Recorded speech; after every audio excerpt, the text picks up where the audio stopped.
What if the voices leading your children astray weren't loud and angry, but polite, persuasive, and hiding inside their favorite apps?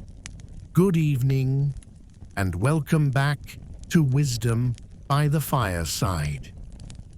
In today's live story, we open a journal never meant to be found, a record of strategies not from a saint, but from Satan himself. Because while parents were working, while churches softened their message, while silence replaced prayer, he was taking notes, and by 2025, his plan was almost complete. The journal was bound in cracked black leather, smelling faintly of ash and ink.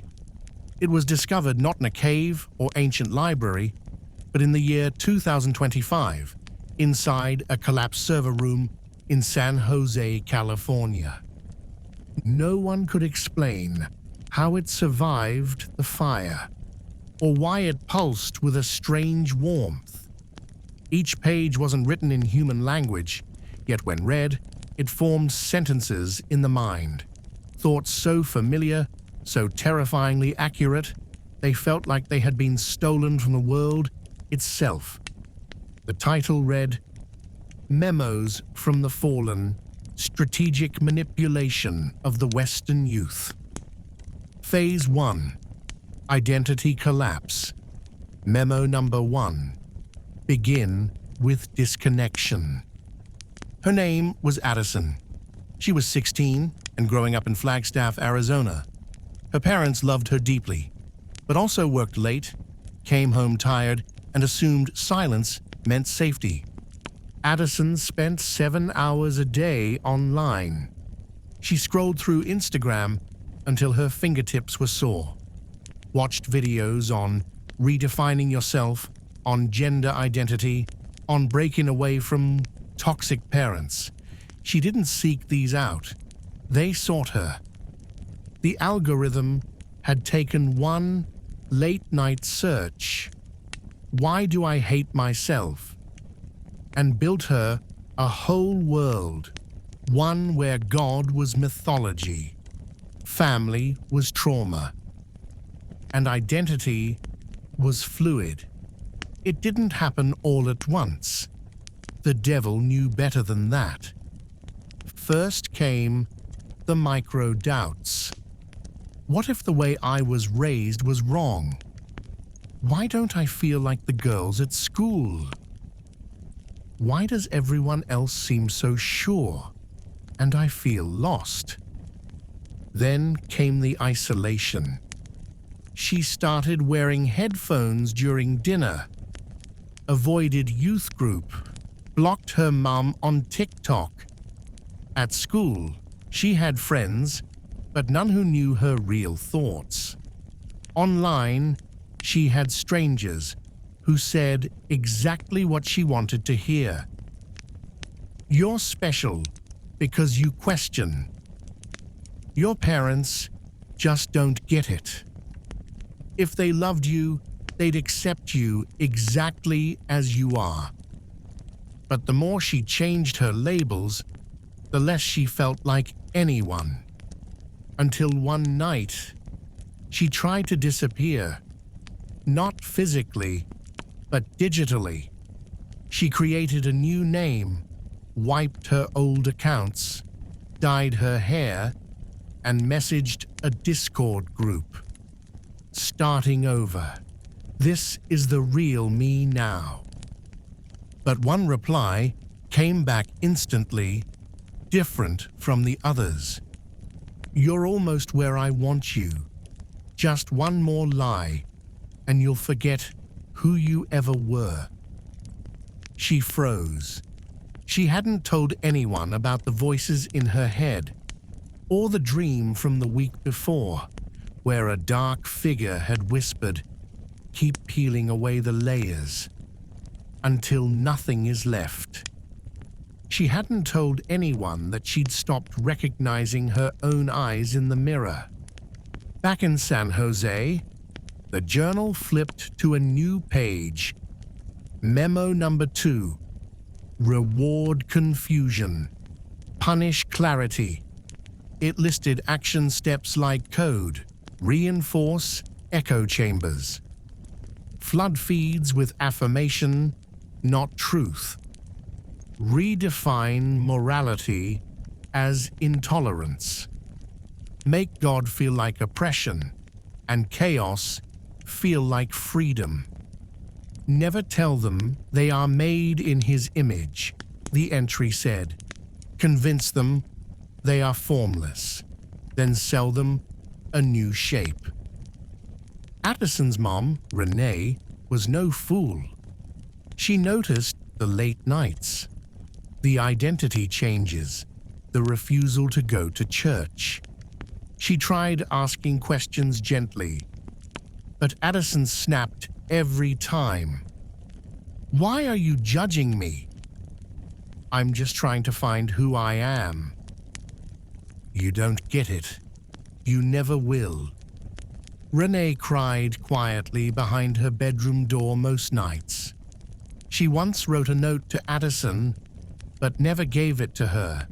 It said, "You were fearfully and wonderfully made. You don't have to keep searching, sweet girl. You've always been enough." But the world was louder than the note. One day, Addison opened her phone and saw a message from someone she didn't know. No profile photo, no followers, no context. Just this: if you died tomorrow, would anyone know the real you? She dropped the phone. She didn't sleep that night, because for the first time, she didn't know the answer. Addison didn't tell anyone about the message. The next morning, she deleted it, then deleted the app, then re-downloaded it 30 minutes later. She wasn't scared. She was unsettled, like something was crawling just beneath her skin. At school, she laughed louder than usual, posted more selfies, wore a shirt that said, "Unlabeled." People noticed. They liked it. Her teacher, Mr. Belton, complimented her courage. "Self-expression is resistance," he said, handing her a copy of a book that questioned every institution she'd been raised to trust. That night, she sat at her desk with the window open and read the first line. "We are not born with identity. We are assigned it, and it is our job to tear it down." She closed the book, looked at the moon. She whispered, "Then why do I still feel like I'm disappearing?" Back in San Jose, the journal flipped again. The next memo was short, simple. Memo number 3. Make isolation look like self-discovery. There were bullet points. Encourage radical independence. Teach them to cut family ties as growth. Remove the need for mentors. Replace with influencers. When they're lost, tell them they're evolving. And above all, the memo concluded, silence anyone who speaks the old truths. Meanwhile, in Charleston, South Carolina, a 17-year-old boy named Liam sat alone in his bedroom. He used to be the church drummer, used to volunteer at food drives, used to believe God had a plan for his life. Then his best friend came out as non-binary, and Liam, not knowing what to say, said nothing at all. The silence was enough. Within a week, he was labeled intolerant. 2 teachers unfollowed him. The youth pastor pulled him aside and told him to just keep his head down for a while. Liam deleted his Bible app, stopped going to church, told his parents he was reconstructing his faith. But really, he was just afraid of being hated, afraid of being wrong, afraid of being alone. That night, Liam had a dream. He stood in a crowd. Everyone around him shouted different truths. A man in a suit screamed, "There is no such thing as wrong." A woman with a rainbow painted across her face shouted, "You are whatever you say you are." A child whispered, "I don't believe in anything anymore." Then they all turned to Liam. "What do you believe?" He opened his mouth, and nothing came out. He woke up sweating. It was 3:12 a.m. He checked his phone. One new notification. No app icon, no message thread.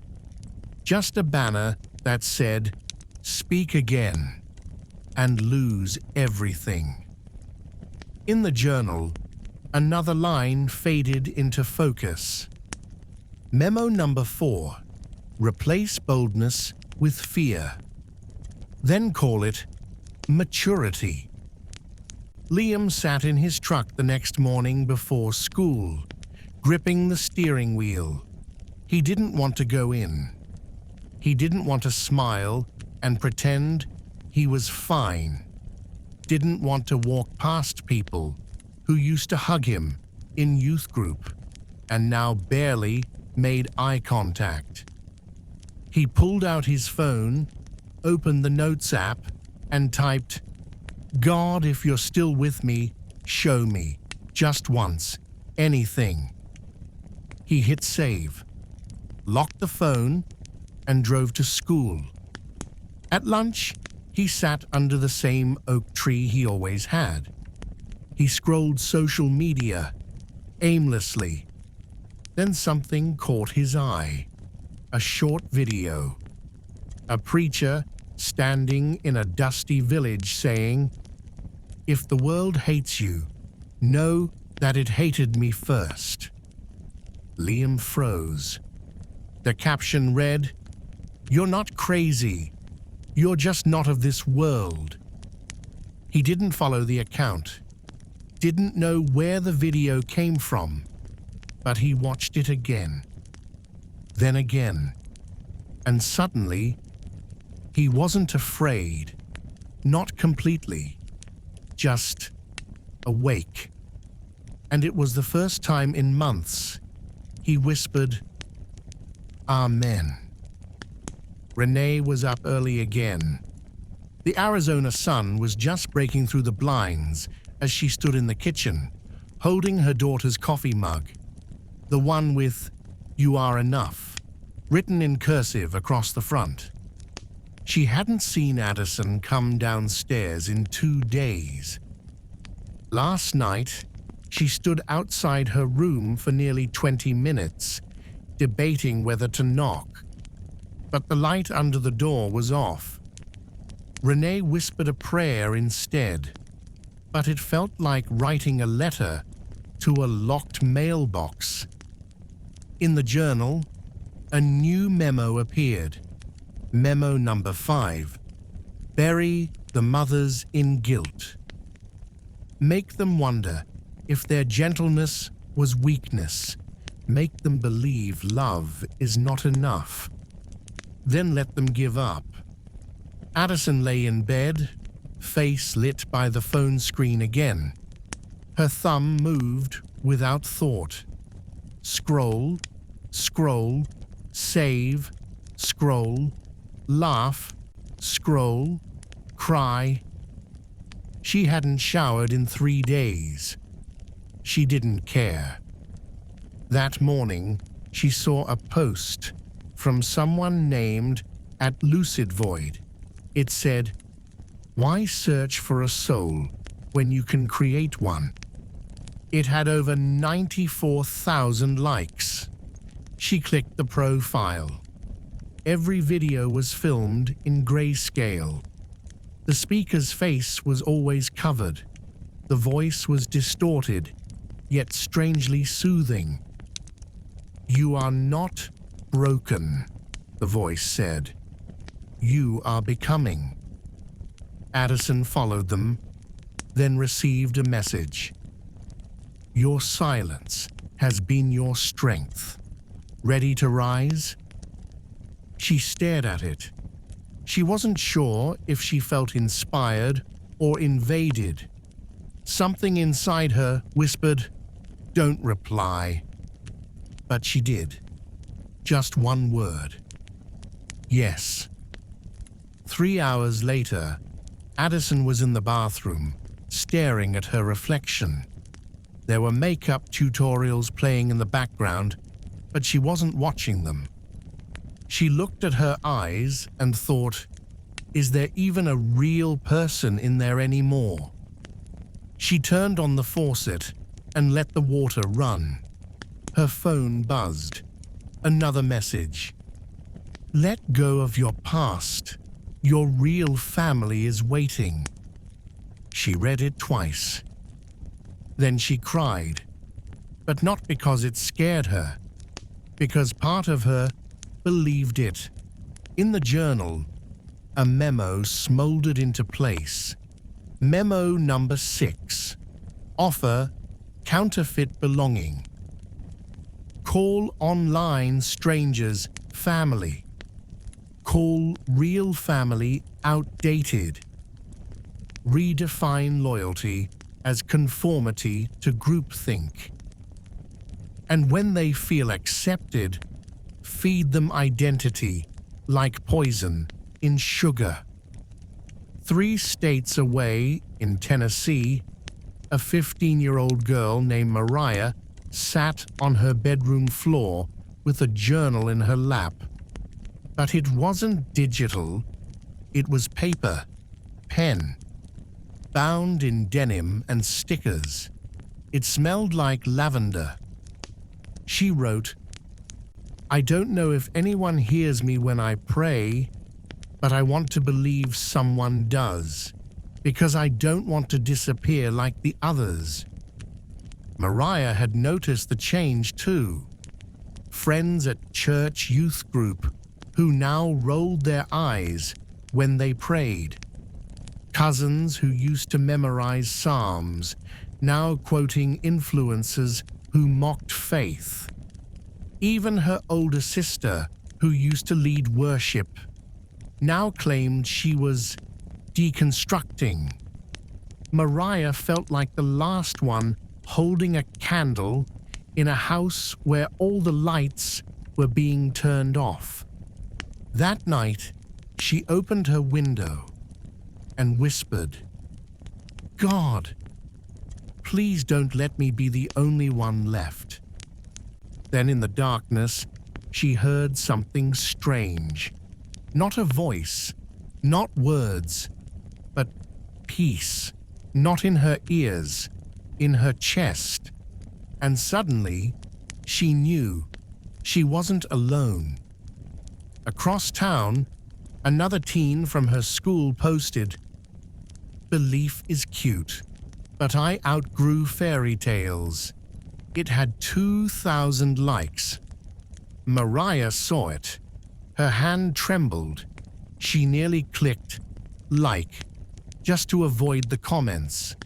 But then she remembered the feeling at her window, and instead, she typed, "Sometimes the truth feels like fiction, but it's still the truth." She hit send, paused, waited for the backlash. It never came. Not that night. Not from people anyway. But at 3:12 a.m., her phone screen blinked awake on its own. Just a black screen. White text. "Delete that post or be deleted." Her breath caught in her throat. She closed her eyes, whispered again, "I'm not afraid." The screen went black, and this time it stayed that way. The journal grew heavier with each memo. It did not rest on a bookshelf. It breathed. Its pages flipped, not with wind, but with will. And now it had moved on to a new entry. Memo number 7. Target the fathers through fatigue. Do not attack their faith, just overwork them. Turn their prayers into yawns. Let them protect everything, except their children's souls.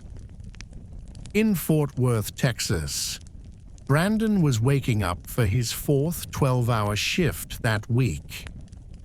He worked HVAC repair, climbing roofs in heat, fixing motors with his knuckles scraped raw.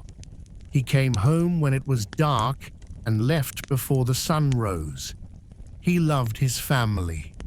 He paid the bills. He kept the lights on. But lately, he hadn't noticed how dark it had gotten inside his home. His son Trevor, 14, was failing classes. He stopped praying. He wore hoodies, even in summer, and never looked his father in the eyes. Brandon blamed hormones, growing pains, school pressure. Just a phase, he told his wife Janelle whenever she brought it up. But deep down, Brandon knew. He'd been present in body, but absent in spirit. That night, Trevor sat on his bed, phone in hand, scrolling through violent memes. His humor had changed. It wasn't just dark, it was mean. He liked the videos that roasted people, that laughed at weakness. He told himself it was just jokes. But inside, he felt colder by the day. He hadn't spoken to his dad in a full sentence in over a week. Brandon came home that night to find Janelle crying in the laundry room. She held up Trevor's hoodie. On the inside, scribbled in black Sharpie, were words that chilled them both. Nothing matters. Everything is a mask. Brandon stared at the hoodie, something deep in his chest turning to ice. I didn't know, he whispered. I did, Janelle said through tears. But I couldn't reach him alone. That night, Brandon sat on the porch in his work boots, holding an old Bible. It had belonged to his grandfather, a preacher from Waco. The leather was cracked, the binding loose. He hadn't opened it in years. He opened it now, to a random page. It landed on Jeremiah 24:7. I will give them a heart to know me, that I am the Lord.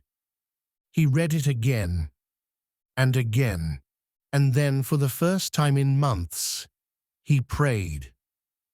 Lord, I've failed, but don't let my son disappear. In the journal, the ink shuddered. It bled like it was wounded. Another line appeared, almost shaking. Warning.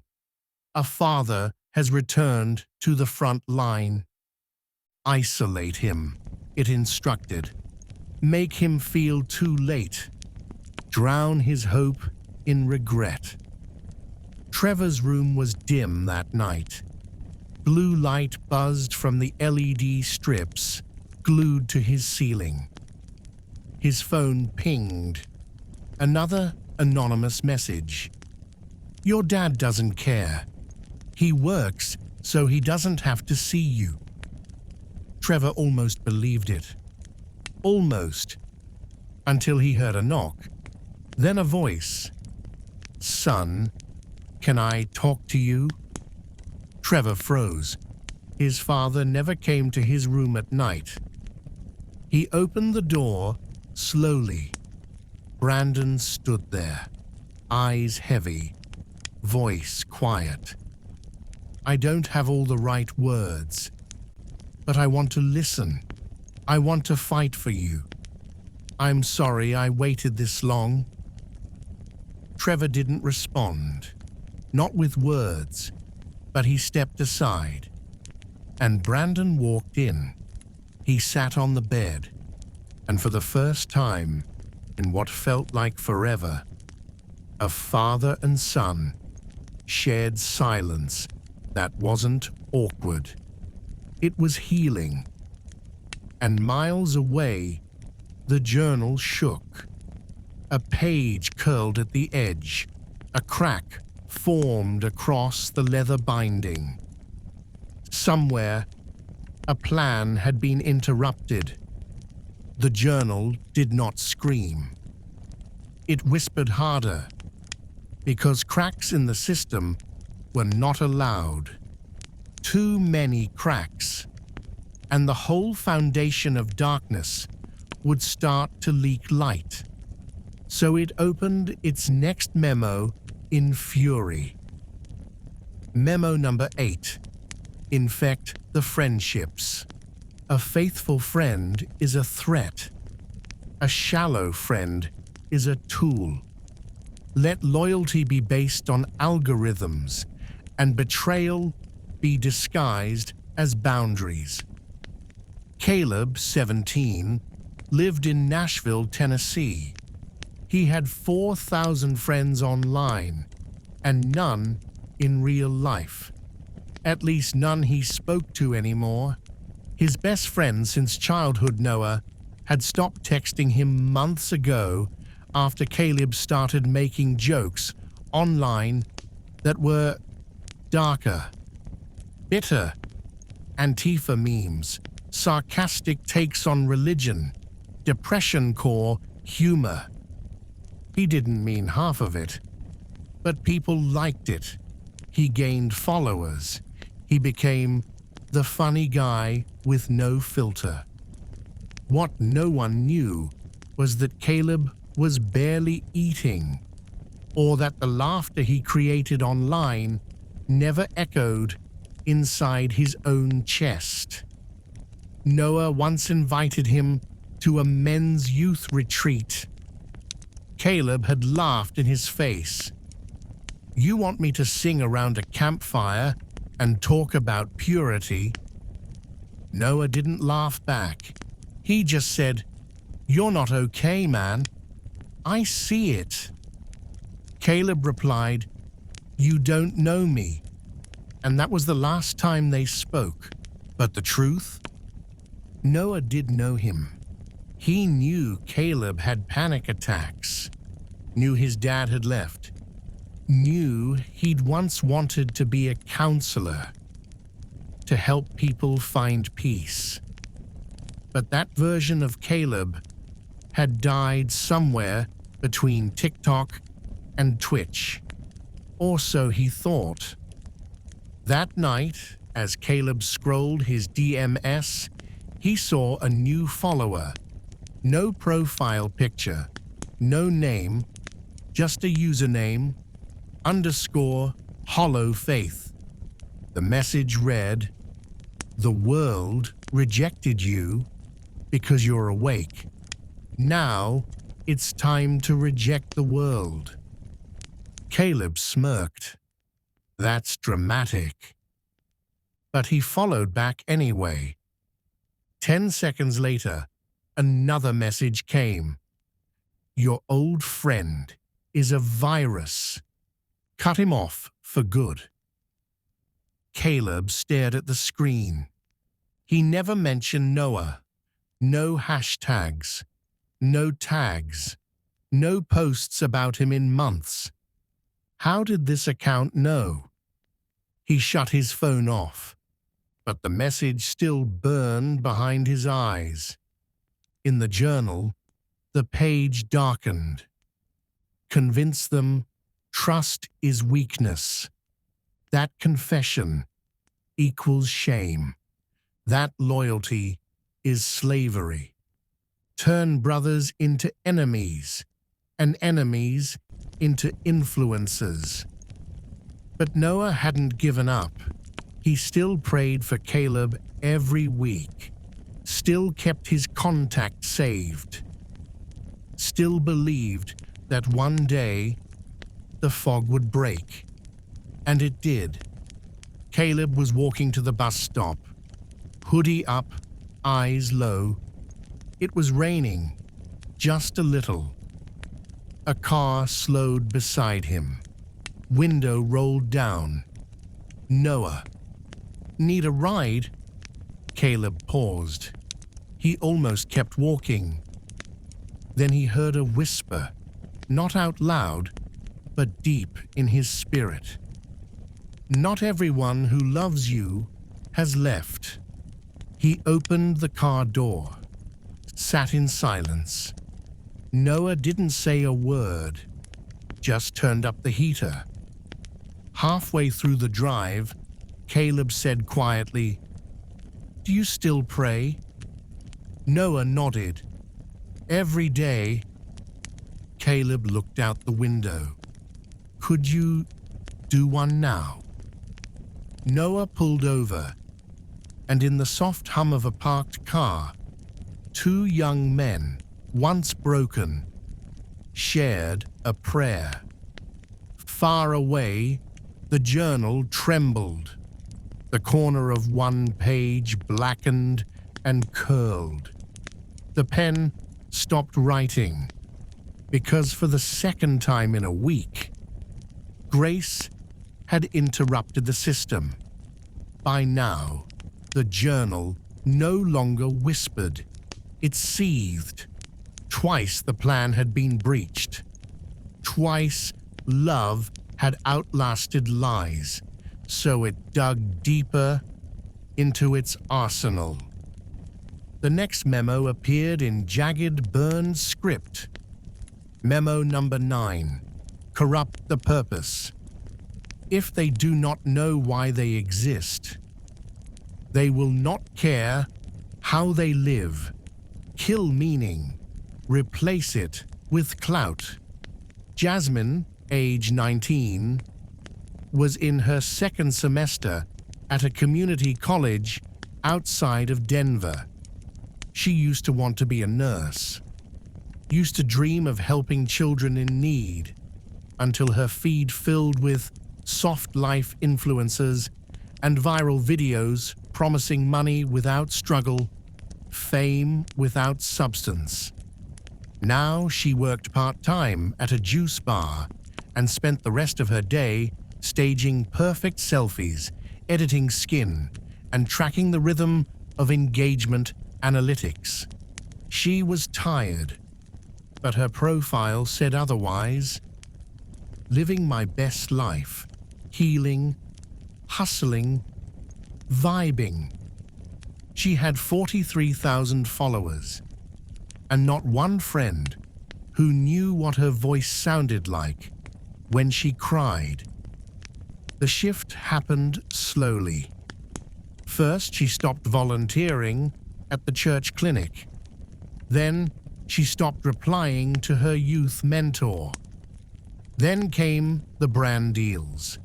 Teeth whitening, protein gummies, $300 skincare routines she never used. At night, she lay in bed, staring at her own photos. They didn't look like her anymore, but they got likes. And somewhere deep inside, a voice whispered, "This is what you were made for." The journal grinned through ink. Make them think purpose is a product. Make them forget eternity. Sell them a spotlight, then leave them alone in the dark. One evening, Jasmine sat at a rooftop cafe, camera propped up, phone on live. She was in the middle of a stream, when someone commented, "You're glowing, girl." She smiled for the camera, but her eyes flicked to a different comment, buried in the chat. "If you died tonight, would your followers notice in a week?" She stopped mid-sentence. Her fingers hovered over the screen. She ended the stream, walked inside the cafe, sat down, and cried. Not loud, not ugly, just broken. An old woman in a blue scarf approached her gently. "You okay, dear?" Jasmine wiped her face. "Just a long day." The woman looked at her, eyes kind but sharp. "You know, you're allowed to dream again, not just perform." Jasmine blinked. "What?" "Who you really are, that matters more than any of this," she said, motioning toward the phone. "Don't let strangers steal your soul, one heart click at a time." Then she walked away, didn't ask for anything, didn't even give her name, but Jasmine felt something stir. Something she hadn't felt since she was a little girl, kneeling beside her grandmother's bed. Conviction. That night, Jasmine posted a photo. Not filtered, no makeup. Caption, "I miss the girl who didn't need attention to feel real." She lost 2,000 followers in 2 hours, but she slept better than she had in 2 years. And in the darkness, the journal cracked, the spine bent. A few pages slipped loose, because identity had been rewritten and purpose had been reclaimed. The journal did something it hadn't done since the plan began. It paused, not because it was broken yet, but because it sensed something ancient rising again in the world. It wrote slower now, angrier. Memo number 10. Pollute the joy. When truth survives, poison the pleasure. Turn wonder into numbness. Make everything feel meaningless, even miracles. Jordan, 15, lived in Portland, Oregon. He wasn't religious, not really anything. His parents were kind, but distracted. The kind of people who bought books on parenting, but never finished them. Jordan didn't complain. He didn't lash out. He just drifted. Music used to bring him joy. Old gospel tracks, violin instrumentals, even film scores. But now, even his playlists sounded like static. Every song blended into the next, every beat predictable. He tried gaming, but the thrill faded fast. Tried weed, but the silence afterward was heavier than before. Tried dating, but each text left him more hollow. He didn't hate God, he just didn't care. One night, lying in bed, he whispered out loud, "Am I broken, or is the world?" The room didn't answer. Only his phone buzzed. A message from a number that wasn't saved. "You're finally waking up. There is no joy, only distraction. Learn to float." Jordan stared at it. No app showed the message. No alert. It was just there. He didn't reply, but he didn't delete it either. 2 days later, something strange happened. He walked into a gas station. An older man at the counter was humming. Not a song from the radio, something old. Jordan recognized it, a hymn. Turn your eyes upon Jesus. Jordan froze. He remembered that song. His grandmother sang it when he was small, during thunderstorms. "Sir, what song is that?" he asked. The man smiled. "Truth that still sings, even when the world doesn't listen." Jordan left the store, shaken, not afraid, but like something asleep in him had stirred. That night, he sat on the edge of his bed, didn't touch his phone, didn't scroll. He opened YouTube and typed in the lyrics. Listened to the hymn 3 times. The 3rd time, he cried. In the journal, the ink faltered. Redirect, distract, deny. He must not hear the voice again. The next morning, Jordan's DMs were full of noise. The church hates you. Don't fall for fairy tales. There is no meaning, only now. He deleted every one, then turned off his phone, picked up his violin, and played for the first time in months. The first note wobbled, the second rang. By the 7th, he was smiling. Not for attention, not for applause, but because he felt something. Across the country, the journal shook. Its page tore clean down the middle. It had underestimated joy, not the kind on TikTok or behind filters, but joy that comes from something real and someone greater. The journal was no longer just fraying. It was bleeding. For every soul that slipped into numbness, another began to wake. The quiet resistance was growing. And the enemy had one more trick. It flipped to its next desperate entry. Memo number 11. Deconstruct their faith. Not by attacking it, but by intellectualizing it. Turn reverence into theory. Turn miracles into metaphors. And let them drown in overthinking. Eliot, age 21, sat in his philosophy lecture at UC Berkeley, fingers tapping his notebook, but not writing anything.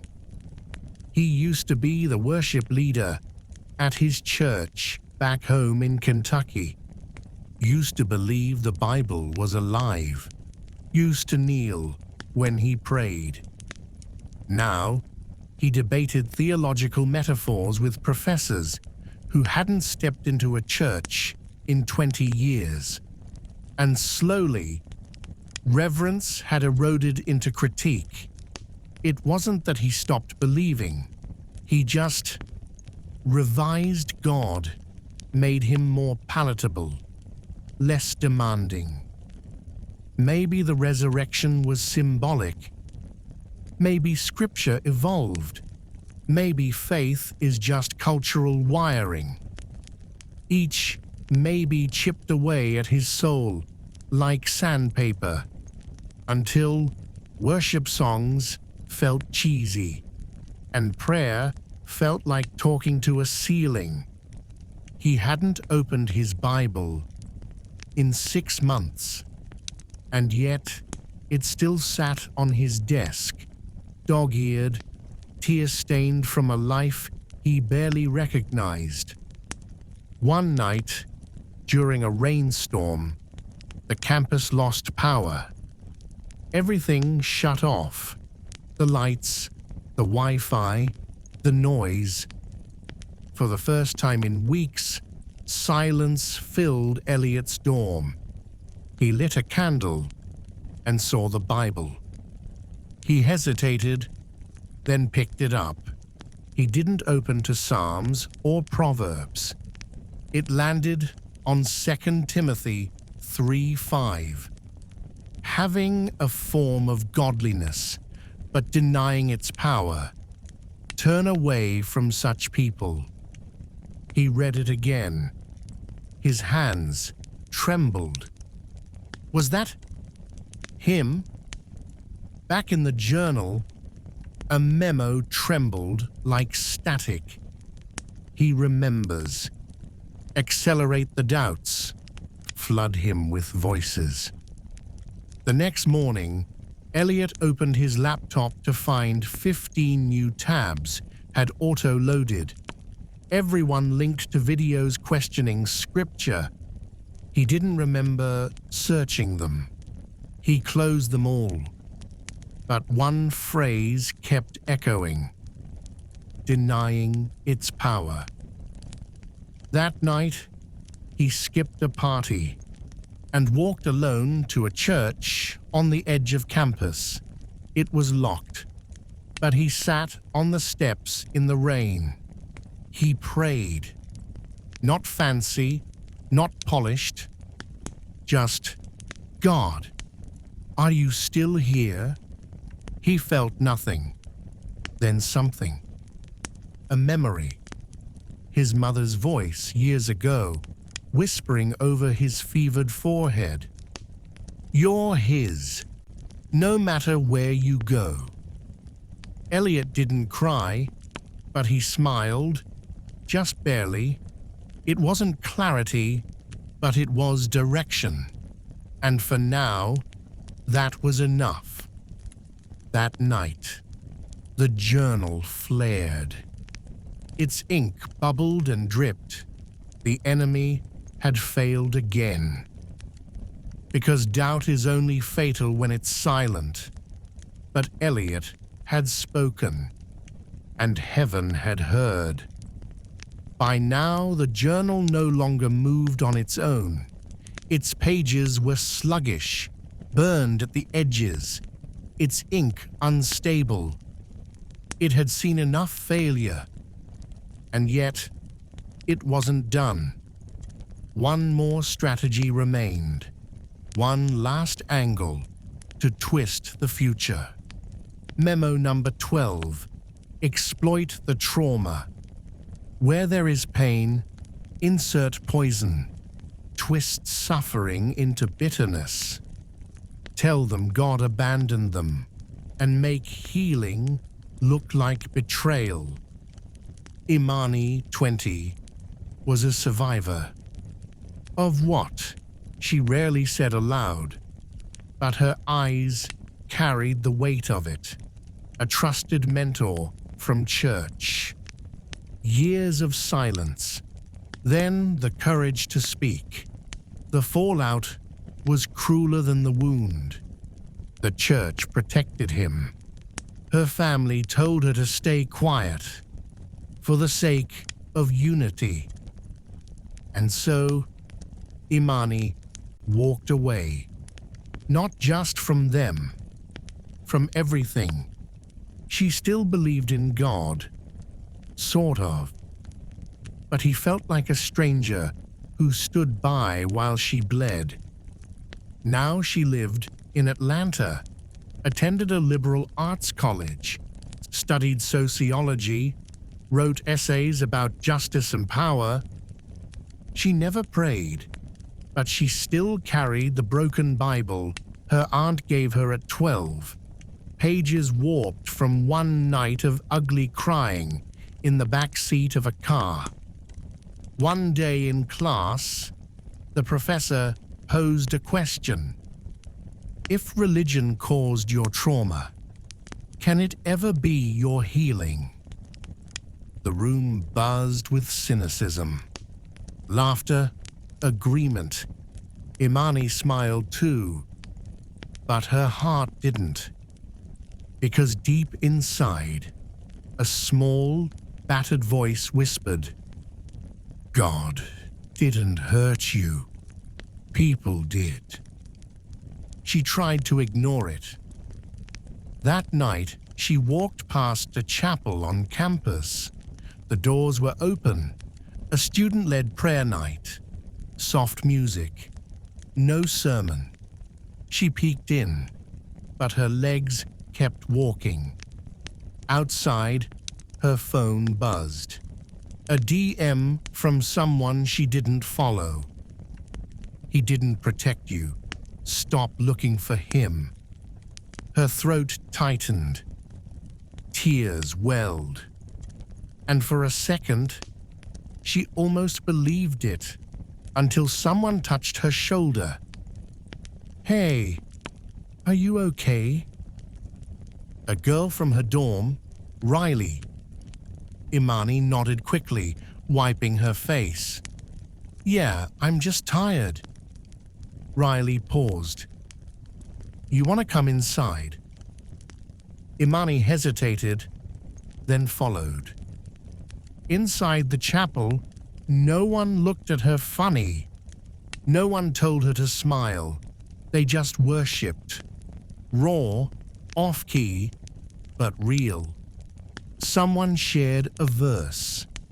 Psalm 34:18. "The Lord is close to the brokenhearted and saves those who are crushed in spirit." Imani closed her eyes, and for the first time since she was 17, she felt it. Not resolution, but presence. And presence was enough. In the journal, the words shook violently. It spilled black ink like blood. Her pain was our anchor. If she heals, the others will follow. The page curled, then split. Half the writing vanished. Because pain, once given to God, becomes power, and the devil knows nothing is more dangerous than a healed heart. By now, the journal's cover was scorched. Its pages trembled like leaves in a coming storm. What was once an infallible blueprint now leaked at the seams. Too many had resisted. Too many had remembered. And worst of all, they were starting to speak. But the journal had one final contingency plan. Memo number 13. Silence the revival. If they awaken, mock them. If they gather, shame them. If they pray, drown them in noise. Let no spark become a flame. In a small town just outside of Des Moines, Iowa, something unusual was happening. Every Friday night, without a stage, without lights, without social media, students were meeting. In basements, in barns, in school parking lots after hours. Not to party, to pray. They called it the return. It wasn't organized. No adult led it. It started with 3 teenagers reading the Bible in a library corner. Now, it had spread to 30 towns. No TikToks, no live streams, just whispers and fire. Lucas, age 16, had never even liked church, but one night he wandered into a prayer circle behind his high school after football practice. They offered him pizza and a verse. He laughed, then stayed. Something about their eyes, peaceful but fierce, made him come back. The second week, he asked for prayer for his mom's cancer. The third week, he brought his little sister. By the fourth, he was leading worship. a broken ukulele, a cracked voice, and tears that didn't stop. The journal howled in silence. Its memo burned, "This is unauthorized, unapproved, undetected." Disrupt it, mock it, make them doubt themselves. Send division, plant egos, pollute the fire. But every effort failed, because there were no leaders to corrupt, no fame to weaponize, no platform to hack. It was just hunger and God. One Friday night during a thunderstorm, the students still gathered, soaking wet. No microphones, no roof. They stood barefoot in a muddy field and sang, "Even if the world hates us, you won't." No one posted it, but heaven recorded every note. At 3:12 a.m., a hacker in Ukraine tried to trace the movement. The IPs didn't lead anywhere, just glitched. Another in LA tried to spam their group texts with harassment. The texts bounced back. And that night, the server connected to the journal overheated and crashed, because revival can't be tracked, and God doesn't need permission to move.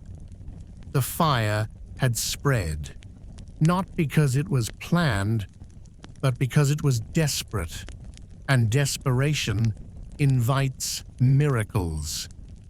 The journal's spine had split.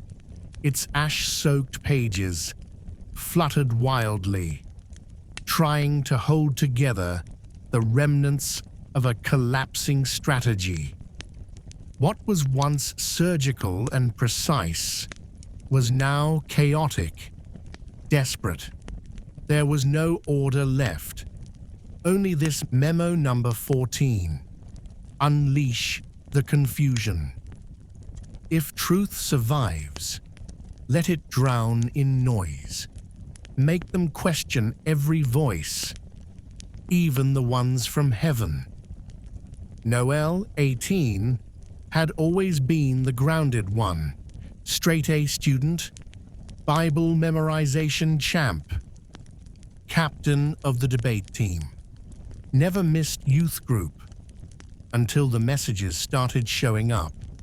Not DMS, not notifications, thoughts, doubt wrapped in a whisper.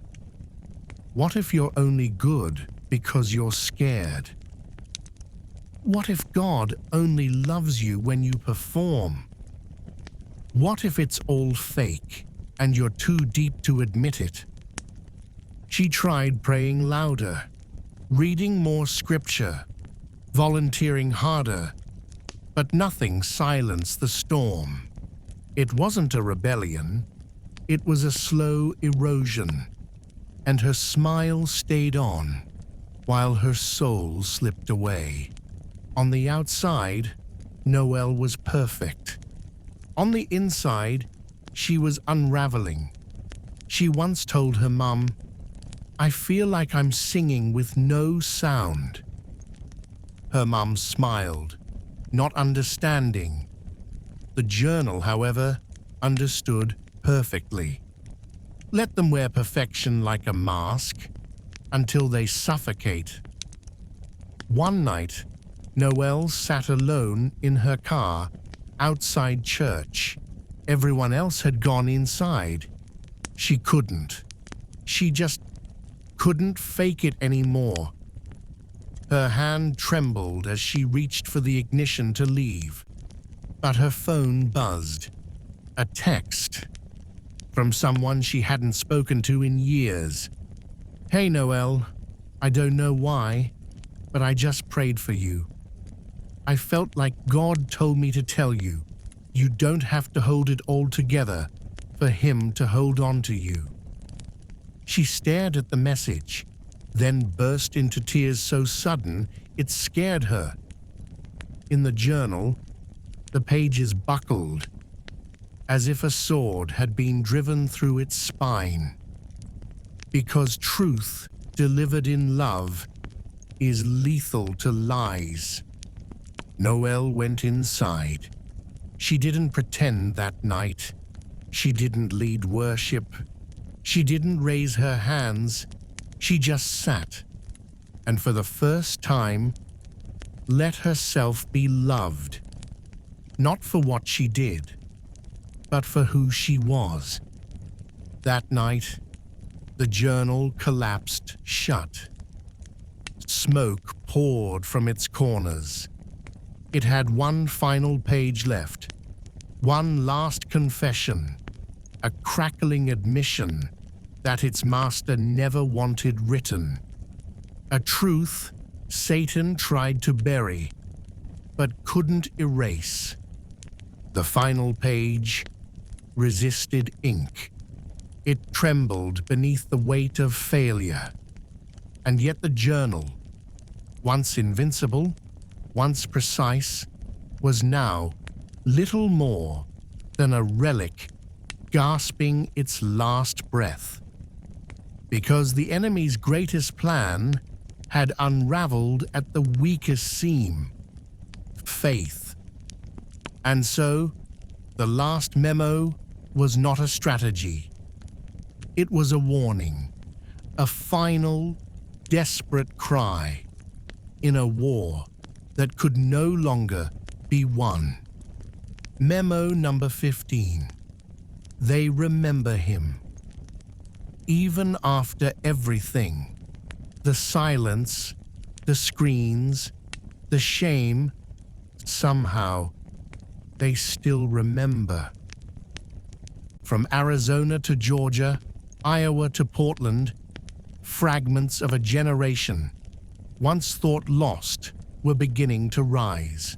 Not in rebellion, but in repentance, not with noise, but with whispers of worship.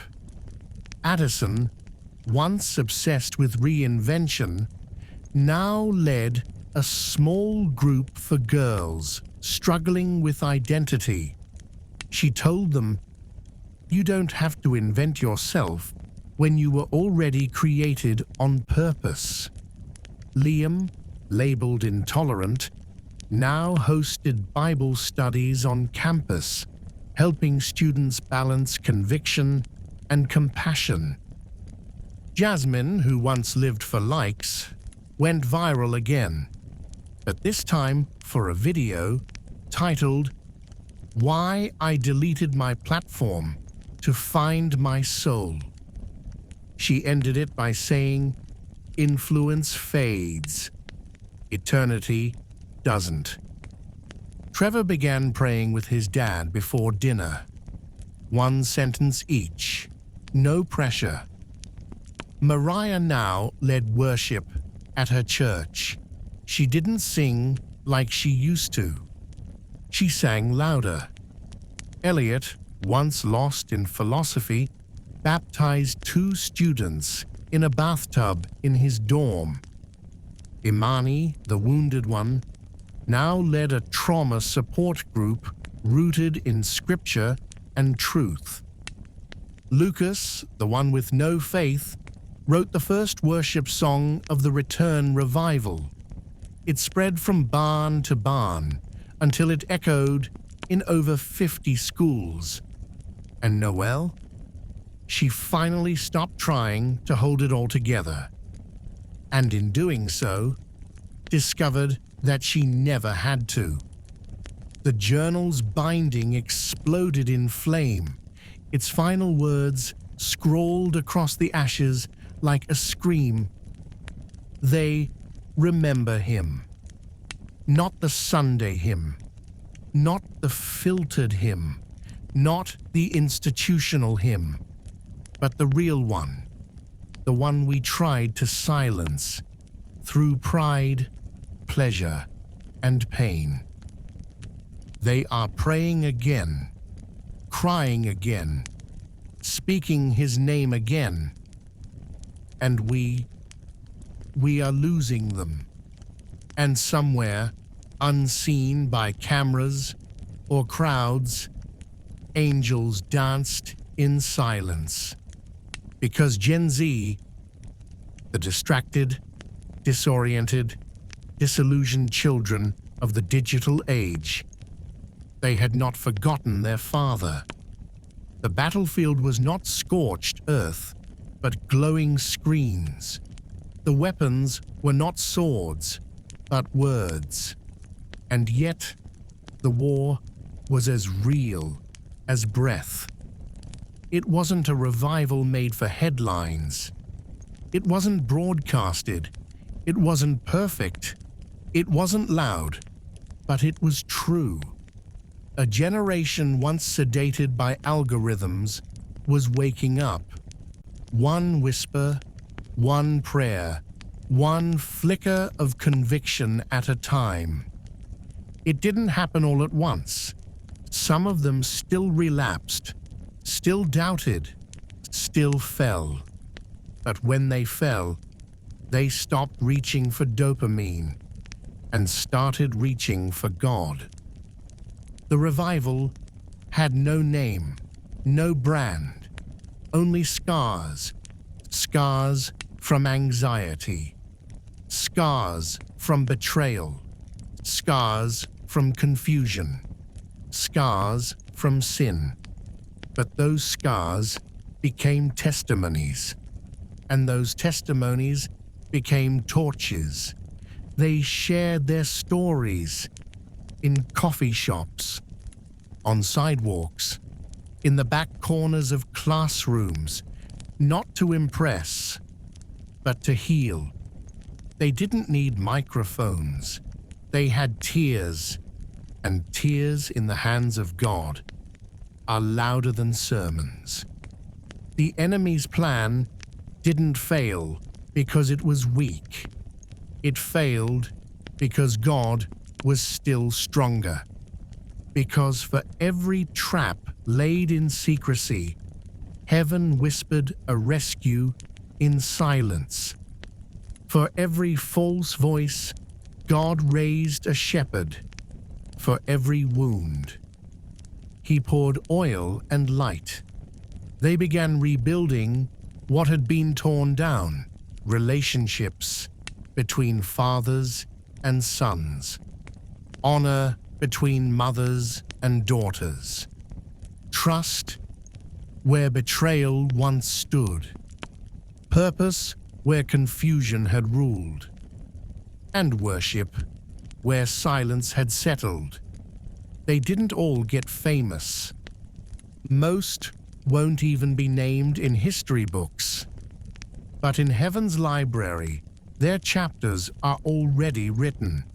And Satan, who had written Memos in flame and fury, was now left with ashes. Ashes and regret.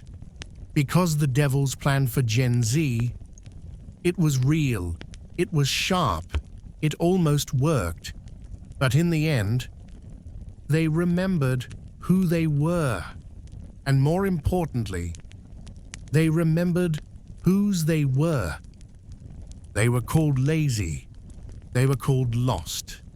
Doomed to drown in dopamine, buried under filters, mocked for their attention spans and memes and slang no one understood. But heaven saw differently.